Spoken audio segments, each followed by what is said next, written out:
আপনি কি জানেন এই মহাবিশ্ব এতটাই বিশাল যে এক গ্যালাক্সি থেকে অন্য এক গ্যালাক্সি যেতে কয়েক লক্ষ লক্ষ বছর লেগে যায়। অর্থাৎ মহাবিশ্বের এক প্রান্ত থেকে অন্য প্রান্তে যদি আমরা যাই, ধরুন আমরা যে গ্যালাক্সিতে আছি সেই গ্যালাক্সি থেকে যদি অন্য গ্যালাক্সি যাই, তাহলে কিন্তু আমাদের কয়েক লক্ষ লক্ষ বছর লেগে যায়। এই কয়েক লক্ষ আলোকবর্ষ পথ যদি আমরা কয়েক সেকেন্ডে অতিক্রম করতে পারি, সে পথটা কি? সে পথটা হলো ওয়ার্ম হোল।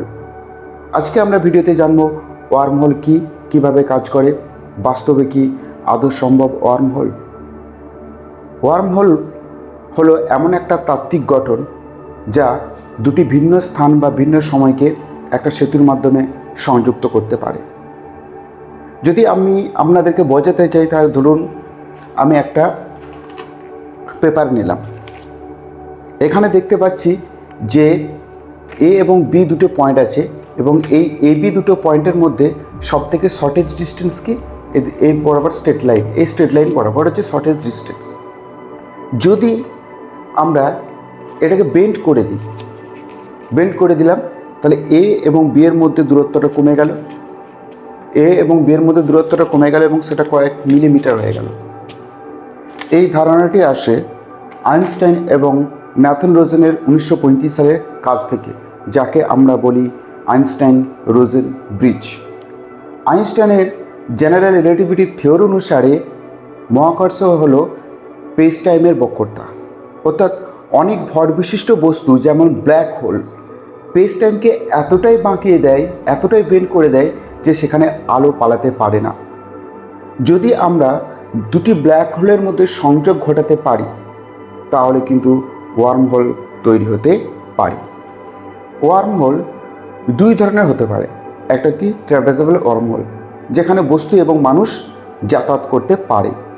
এটি ধারণা দেয় কিপথ্রন এবং মাইকেল মরিস 1988 সালে, এবং এটি স্থায়ী রাখার জন্য দরকার নেগেটিভ এনার্জি বা এক্সোটিক ম্যাটার, যা এখনও পর্যন্ত আবিষ্কৃত হয়নি। নন ট্র্যাভার্সেবল ওয়ার্ম হোল কি?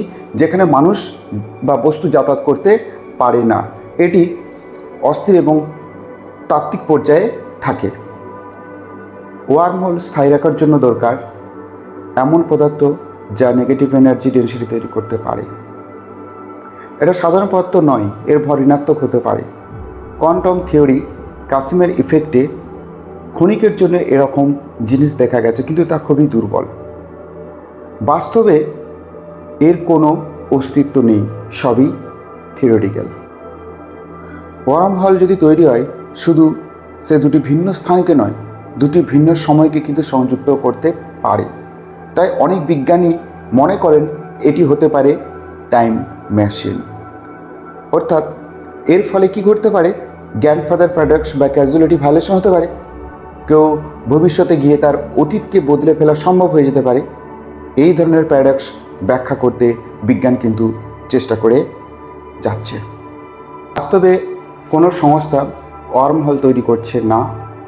কিছু পদার্থবিদ এবং গণিতবিদ থিওরি নিয়ে কাজ করছে। 2020 সালে কোয়ান্টাম সিস্টেমকে কাজে লাগিয়ে এরকম তৈরি করেছেন, কিন্তু সেটা খুবই মাইক্রোস্কোপিক স্তরে। কিন্তু এই থিওরিকে কাজে লাগিয়ে হলিউডে একটা মুভি আছে ইন্টারস্টেলার, সেই থিওরিটাকে কাজে ওয়ার্ম হোল থিওরি বা ব্ল্যাক হোলকে কাজে লাগিয়ে এই মুভি তৈরি করা হয়েছে। অবশ্যই কেউ যদি না দেখে থাকেন তাহলে অবশ্যই দেখবেন, খুব সুন্দর মুভি।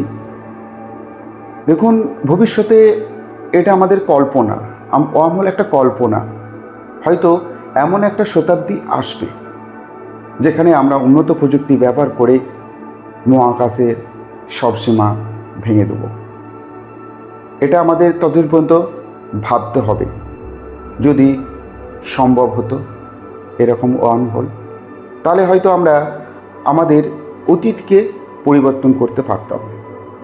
দেখুন, ভাবুন, আমরা হয়তো সেরকম আসবো, সেই সময় আসবো। আমরা হয়তো 3 ডাইমেনশনের জীব, এরকম আমরা 4 ডাইমেনশন, 5, 6, 7, 8, 9, 10 এরকম ডাইমেনশন আমরা পেয়ে যাব। তখন কিন্তু আমরা একটা উন্নত মানব জাতি পর্যায়ে পৌঁছে যাব। ততদিন পর্যন্ত আমাদেরকে অপেক্ষা করতে হবে। বিজ্ঞান এই নিয়ে কিন্তু কাজ করে যাচ্ছে। আজকে যদি ভিডিওটা ইনফরমেটিভ বা ভালো লাগে অবশ্যই একটা লাইক এবং কমেন্ট করে দেবেন। ধন্যবাদ, সবাই ভালো থাকবেন।